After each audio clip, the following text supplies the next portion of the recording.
And away we go. It is the Nightcap, brought to you by Hail Mary Sports Bar right here on BearcatJournal.com. Go visit our good friends at Hail Mary's. They're in Cheviot on Harrison Avenue. They're right in the Dora District, so you can go from bar to bar with your drinks. Or you can just get a Cincy Light and hang out at Hail Mary's. They've got 27 TVs, a 9-screen video wall. They have all of the sports that the DirecTV sports package offers, so you can stream all the games. And there's not a bad seat in the house. Cincinnati sports will always be on that 9-screen video wall.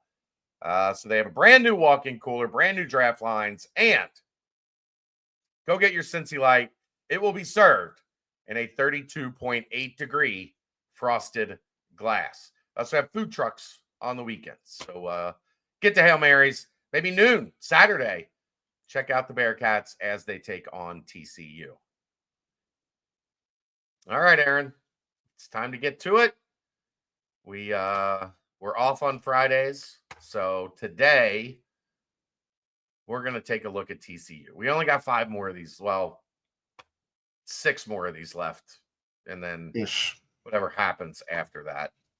6 for sure.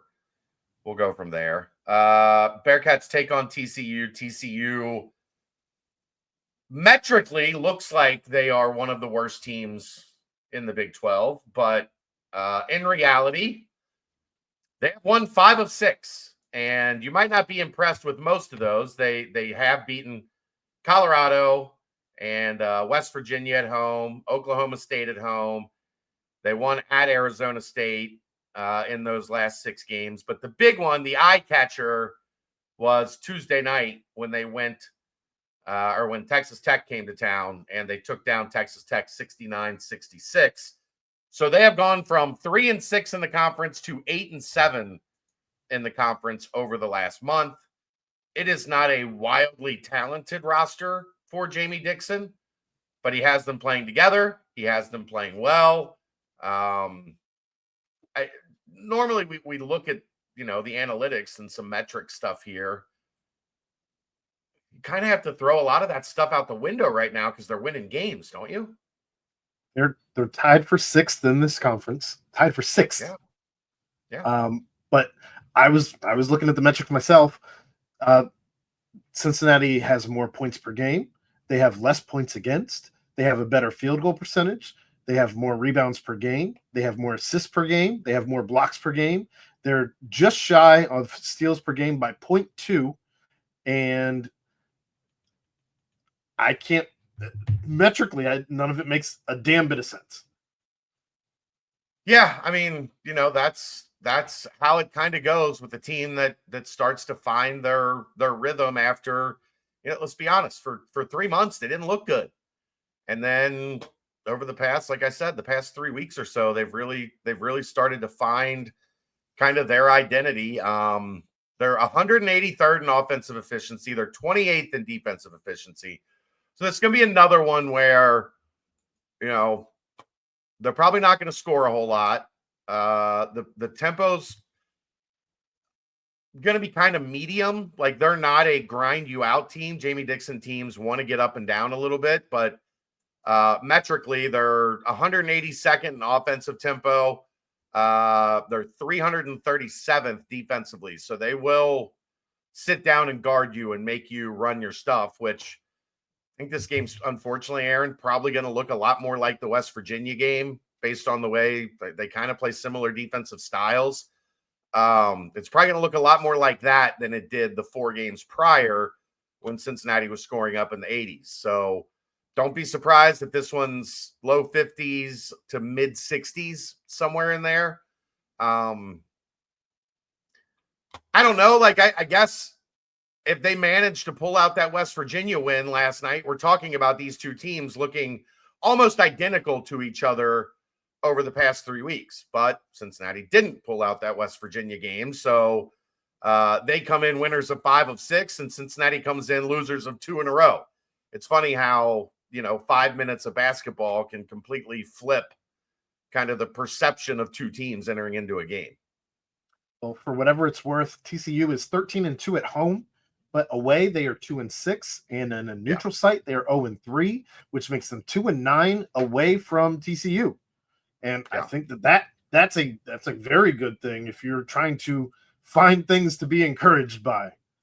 And 4 of those 5 wins, they've won 5 of 6. 4 of those wins were at home. The only road win they got in that stretch was at Arizona State, which without Jaden Quaintance is kind of, they're teetering as well. So you do have that going for you. It will be interesting to see how this team responds to what had to be a very difficult loss. These kids aren't dumb. They know what was on the line, what they were playing for in that West Virginia game. And I thought for 34 minutes, they played like it. And then for 6 minutes, it all, Humpty Dumpty had a great fall. We'll see if the King's horses and King's men can put him back together again. Offensively, they struggle. They are 321st in the country in 3-point percentage, 273rd in 2-point percentage. And how about this, Aaron? A team that might be worse than Cincinnati at the line. They are 7 spots worse than Cincinnati at the free throw line. They shoot 64.9%. They are 349th to Cincinnati's 342nd at the free throw line. So they do turn you over. They do get a lot of steals. They do try to score in transition off of that. Most of their points come from 2-point range. They are not a good 3-point shooting team. Really, I mean, Noah Reynolds, who's their leading scorer, shoots 35% from 3. He averages 13 a game. Vasana Lete only shoots 22% from 3. Frankie Collins shoots 26% from 3. Tarzarian White is okay at 34%, and Brendan Wenzel at 33%. Those 2 guys are their 2 highest volume guys. So you need to keep an eye on them, but it's not a team with a lot of offensive pop, Aaron. They only shoot 42% from the floor as a team. 30% from the floor as a team from 3. And they are not a team that really, pounds the offensive glass, I guess is a good way to put it. Ernest Uday is their big, offensive rebounding threat. But, I mean, I guess let's be honest, Aaron. Anybody feels like a big rebounding threat against Cincinnati the way that they're playing right now. Would not be surprised if TCU wins the boards, unless that's the thing we're focusing on this week, and then we'll see what else falls off. Who knows? Yeah. I don't know. I mean, you got 3 guys who average double digits in Noah Reynolds, Lete, and Frankie Collins. All guards. So it'll be interesting to see how this. Actually, you know what, Aaron? I don't think Frankie Collins is playing. He's out. He's been out most of the year. Okay. I'm glad I caught that. He started the first 9 games of the year. He has not played since then. So, all right. So scratch off Frankie Collins. Yeah. Well, then they only have 2 guys in double figures. Yeah. So no Reynolds averaging about 13. Alete averaging almost 12. And again, kind of going back to the percentages as far as field goal percentage, Reynolds averages 45.1% from the field. Alete less than 40 at 38.5. Again, it'll be interesting to see what matchups are. I imagine that you'll probably see Data and Jizzle on those 2 predominantly. But I don't know. I mean, this Bearcats team is so frustrating because you had 1 guy to stop against West Virginia, and you couldn't stop him or his band of merry friends. So, but that's part of the problem. They did kind of stop after the first 10 minutes. They did stop him. He only scored 4 points in the last 30 minutes of the game. It's because he got his, and then he decided to be a distributor. He has that capability. They did a good job on it, and some of it, I think, more than that is he did something to his foot ankle area, and he didn't score as much after that.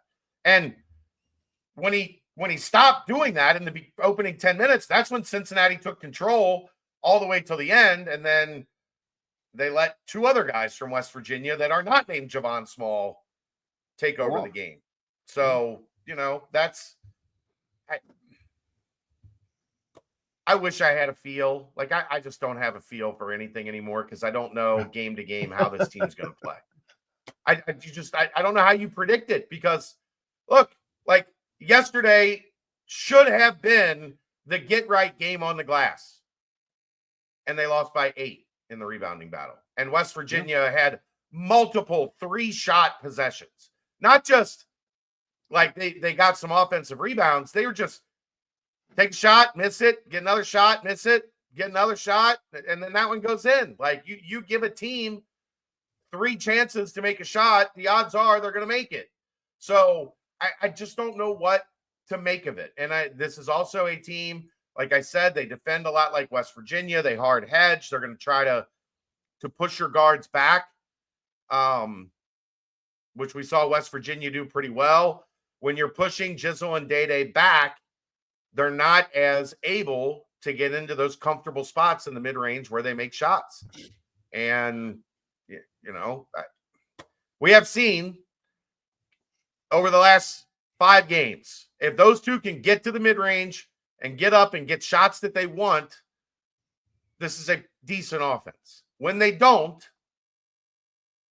it gets ugly real fast. And based on, I don't know how much, like, from what I've heard, Seamas wasn't lifting his right arm yesterday. So if he's not lifting his right arm on Wednesday night, I have a hard time believing he's just going to come out firing on Saturday at noon. So I'm not expecting to see him again. Yeah, I think you're right. I think this is a game, honestly, that probably favors Ernest Uday, as he's 6'11", 260, a big body down low, which Cincinnati has struggled mightily against this season. He's had a game or two in the last 5 where he's had double-digit points. He's had double-digit rebounds, and I'm a little nervous. You also have a guy like Jace Posey, who he had 20 points against Arizona State in that win. He's a guy who doesn't normally go off for something like that, but clearly he's capable. And that's somebody who's not going to be at the top of your scouting report, I wouldn't imagine. And his dad will have him motivated. I'm sure he will. If you haven't figured it out, his dad is former Xavier star James Posey. So his dad will have him motivated. By the way, Wes mentioned this on his radio show. It's what I had been hearing, but I didn't want to step over my bounds. But Connor Hickman had surgery on his foot yesterday in Charlotte. So he is done for the year. He played 26 minutes over what he was allowed to play to get a medical red shirt. I think they are going to petition to try to get him a year back. I know they feel like they missed a lot of what they wanted to accomplish in the portal. One, because with Day out at the very beginning of the year, you were playing Hickman outside of the role that they had envisioned for him. And then by the time he started to get comfortable in that role, he broke his foot. So that's out there, but wanted to pass that along. So I don't know what to think. It's a noon game on a Saturday. We haven't seen many of those. But it's a noon game on a Saturday on ESPN2, which means it should be the first game broadcasted, so you aren't going to miss any time because another game went over. Yeah. I should be there.